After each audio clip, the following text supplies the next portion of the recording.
Let's bring in Raymond Carr, former FBI special agent and director of the Criminal Justice Institute at Wilmington University.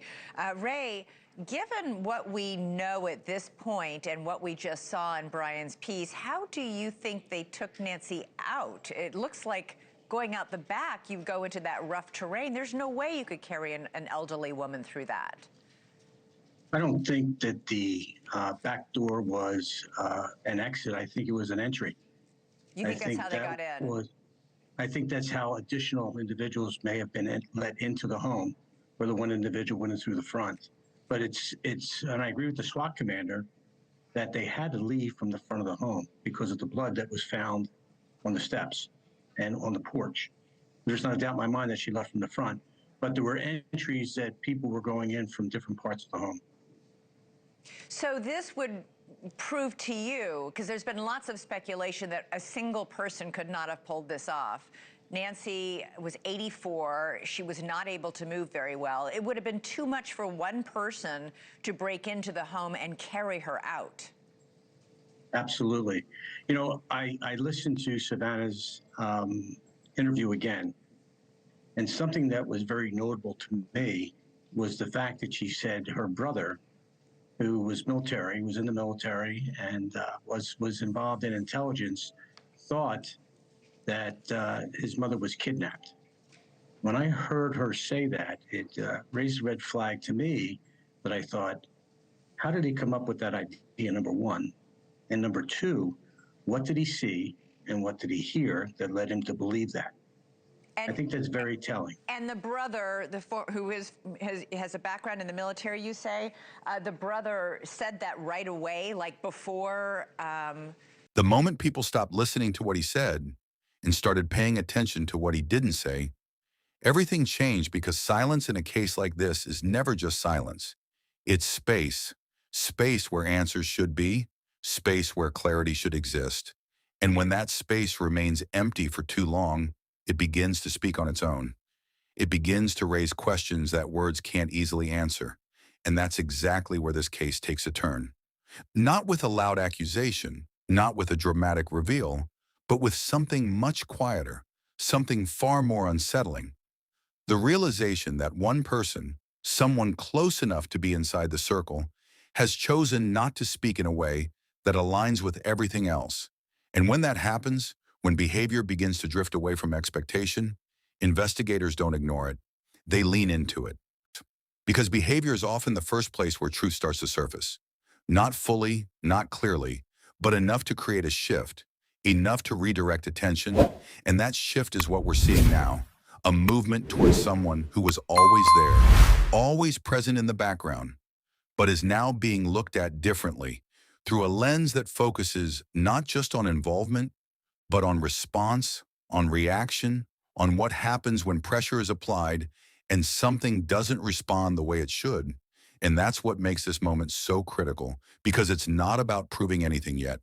It's about noticing something, something that doesn't align, something that stands out just enough to demand attention. And once that attention is locked in, everything else begins to adjust around it. Because once a person becomes part of the focus, every detail connected to them is re-examined.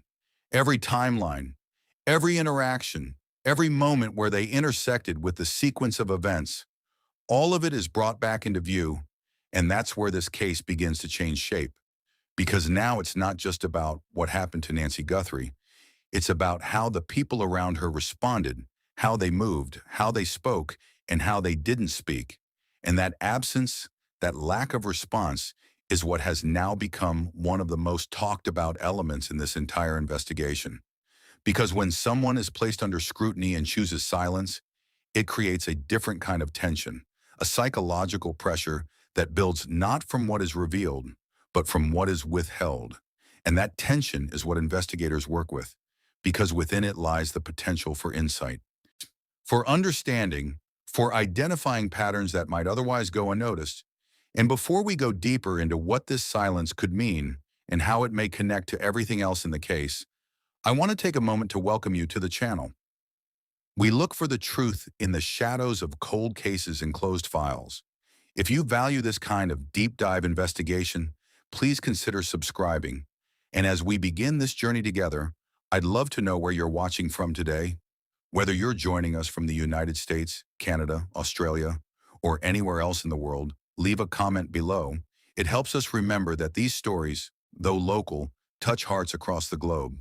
And now, as we move forward, the focus sharpens, because once attention is directed toward a specific individual, the entire structure of the case begins to reorganize around them, not as a conclusion, but as a point of analysis, a place where patterns can be tested and connections can be explored. And that's where the son-in-law comes into focus. Not suddenly, not without context, but gradually through a series of observations that, when placed together, begin to form a pattern. And patterns are what investigators rely on, because patterns reveal consistency, and consistency reveals behavior. And behavior, when examined closely, can reveal intent. And that's what makes this so significant, because now we are not just looking at isolated moments, we are looking at a sequence, a progression of actions and reactions that, when viewed together, begin to tell a story, not a complete story yet. One that is becoming clearer with each detail that is examined, and that clarity is what brings us closer to understanding. Because once a sequence begins to take shape, it becomes easier to follow, easier to interpret, and easier to test against everything else that is known. And that's what investigators are doing now. They are taking this element, this silence, and placing it within the larger timeline, asking where it fits, how it aligns, and what it reveals when compared to the behavior of others. Because comparison is a powerful tool, it highlights differences. It shows where things diverge from expectation. And those divergences are often where the most important answers are found. And that's exactly what is happening here. A divergence, a shift away from what would normally be expected in a situation like this. And that shift is what has brought attention to the son-in-law in a way it hadn't been before, because now it's not just about presence, it's about response. It's about how someone reacts when the situation changes, when pressure increases, when questions become more focused. And that's where the analysis becomes deeper, more precise, because now every action, every pause, every decision to speak or not to speak is being examined for what it might indicate, not as proof, but as a piece of a larger puzzle that is still being assembled. And as that puzzle begins to come together, as each piece finds its place within the sequence, the picture becomes clearer, not all at once, but gradually, as each new detail adds depth to what we already understand. And that's what makes this stage of the case so important. Because it's where the fragments begin to connect, where the scattered pieces start forming a cohesive narrative. And that narrative is what will ultimately reveal the truth. Because the truth isn't hidden in isolated details. It's hidden in the connections between them, in the way they align to form a sequence that makes sense from beginning to end. And that's what we are starting to see now. The early formation of that sequence, shaped by this one element that has shifted everything, this silence that has become impossible to ignore.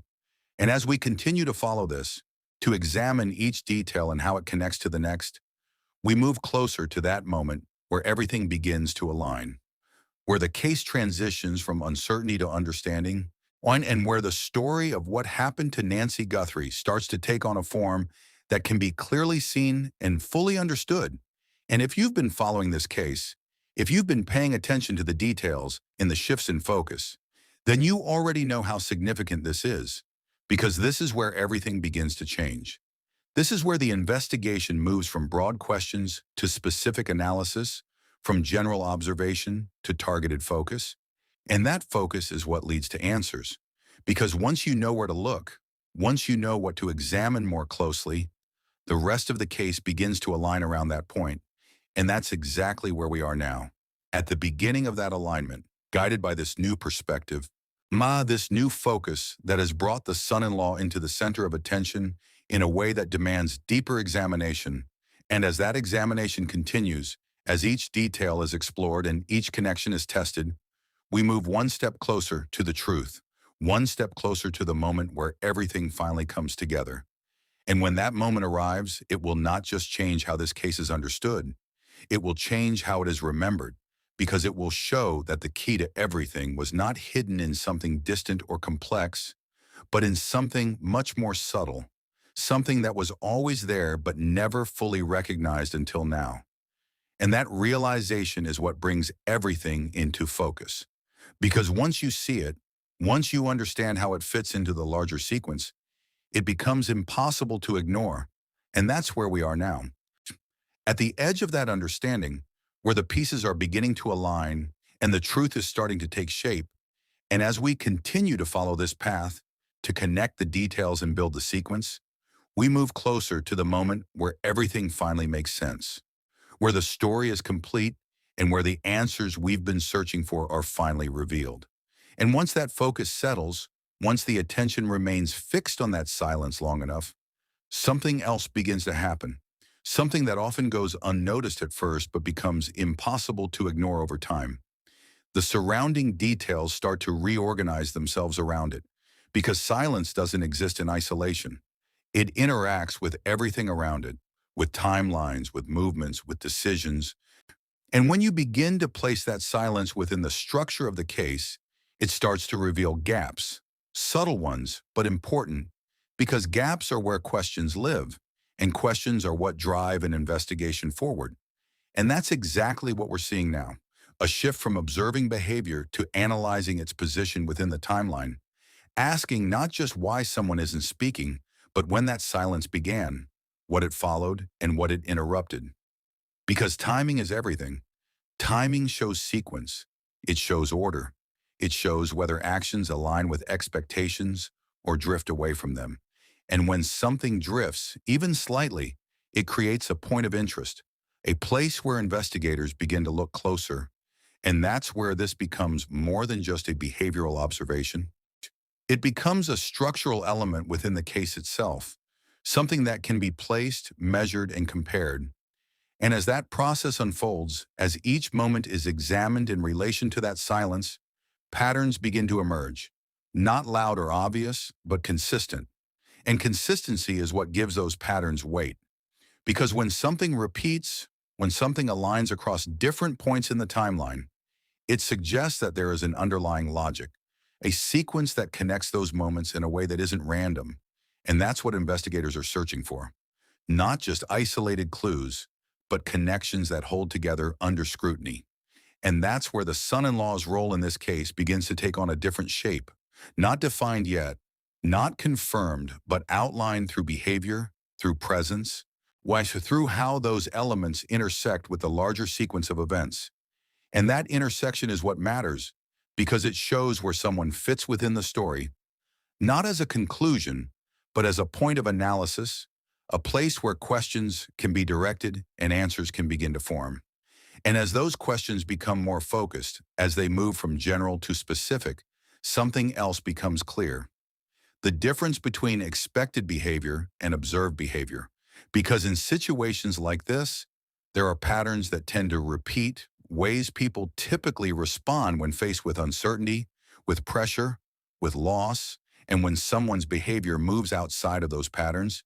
It doesn't immediately mean anything definitive, but it does create a deviation. And deviations are what investigators pay attention to, because they highlight areas where the story may not fully align with what is being presented. And that's what is happening here. A deviation that has drawn attention, not as proof, but as a signal that something within the sequence may require closer examination. And that examination is what drives the case forward. Because once a signal is identified, it becomes a point of focus, a place where resources are directed, where timelines are reevaluated, and where connections are tested against what is now being observed. And as that process continues, as each new piece of information is compared against this developing pattern, the picture becomes clearer, not in a sudden moment of revelation, but through a gradual alignment of details that begin to support one another. And that alignment is what brings clarity. Because once multiple elements point in the same direction, once they reinforce the same sequence, the case begins to move away from speculation and towards something much more structured, something that can be followed step by step, from one moment to the next. And that's where we are now, at the point where the structure is beginning to take shape, where the connections are becoming more visible, and where the role of each individual within that structure is being examined more closely. And that examination is what will ultimately determine how this case moves forward. Because once the structure is clear, once the sequence is understood, the next steps become more defined, more precise. Because now the investigation is no longer searching in all directions, it is focused. It is guided by a framework that has been built through observation, analysis, and connection. And that framework is what gives this moment its significance, because it represents a shift from uncertainty to direction, from scattered details to a cohesive sequence. And that sequence is what will lead to answers, because answers don't come from isolated moments. They come from understanding how those moments fit together, how they create a pattern that can be followed and tested until it either holds or breaks. And that's the stage we are entering now, the stage where this pattern, this emerging structure, is being tested against everything else that is known. And as that testing continues, as each detail either aligns or falls away, the truth begins to take shape, not as a sudden revelation, but as a consistent sequence that remains intact no matter how closely it is examined. And that consistency is what gives it strength, because once something holds under scrutiny, once it aligns across multiple points of analysis, it becomes more than just a possibility. It becomes a direction, a path that can be followed with confidence. And that's what this case is beginning to develop now. A path shaped by this one element that has drawn so much attention, this silence that has become a focal point. And as we continue to follow that path, to examine each connection and test each detail, we move closer to the moment where everything begins to align fully, where the sequence is complete, and where the answers we've been searching for are no longer just possibilities, but something that can be clearly understood.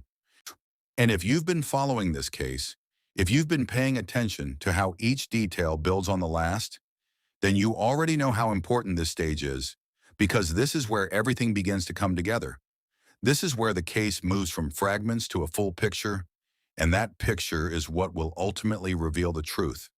And as that truth comes into focus, as it becomes clearer with each connection that is confirmed, the path forward becomes undeniable, leading toward a conclusion that is grounded not in speculation, but in a sequence that holds together from beginning to end. And that's the moment we are moving toward now, the moment where everything finally makes sense. And the story of what happened to Nancy Guthrie can be understood in a way it never has been before. And when all of those elements finally settle into place, when the timeline holds steady and the behavior aligns with the sequence that has been built piece by piece, something becomes unmistakably clear, something that no longer feels like a possibility, but like a direction that cannot be ignored. Because what once appeared as scattered observations now forms a structure that remains consistent no matter how closely it is examined, and that consistency is what gives it weight, what turns attention into focus and focus into understanding. And that understanding is what brings this case to a point it has not reached before, because now it is no longer drifting between possibilities. It is moving along a path that has been shaped by patterns, by connections, and by the recognition of something that didn't align at the very beginning. When something that seems small but has now become central, and that is the silence that first drew attention. Because in the end, it wasn't just the absence of words, it was the presence of a gap that did not fit within the expected sequence. And once that gap was identified and placed within the timeline, everything else began to adjust around it, revealing connections that were always there, but never fully recognized until they were viewed through this lens. And that is what has brought us here, to a moment where the case begins to feel complete, not in the sense that every answer has been confirmed, but in the sense that the sequence now exists in a form that can be followed from beginning to end without breaking, without collapsing under scrutiny. And that is what investigators look for. Not just information, but a structure that holds, a sequence that makes sense across every point of analysis. And when that structure appears, when it remains intact, even as new details are introduced, it becomes the foundation for everything that comes next. Because once you have that foundation, the path forward becomes clearer. The next steps become more defined, and the case moves from observation into resolution, and that is the stage we are approaching now. The point where everything that has been uncovered begins to transition into something actionable, something that can bring this case to its conclusion, because understanding is only one part of the process. The other part is what follows. What is done with that understanding, how it is used to bring clarity, to bring closure, and to ensure that the truth that has been uncovered leads to something real, something that moves beyond theory and into reality.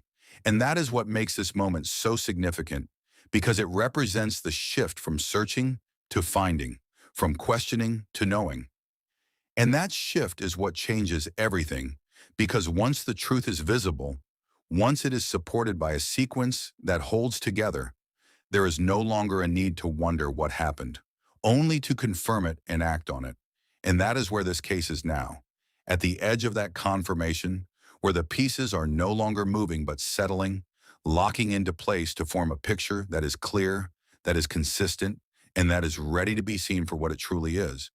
And as that picture comes into focus, as each detail reinforces the next, the story of Nancy Guthrie's disappearance begins to take on a form that can be understood not as fragments, but as a complete narrative.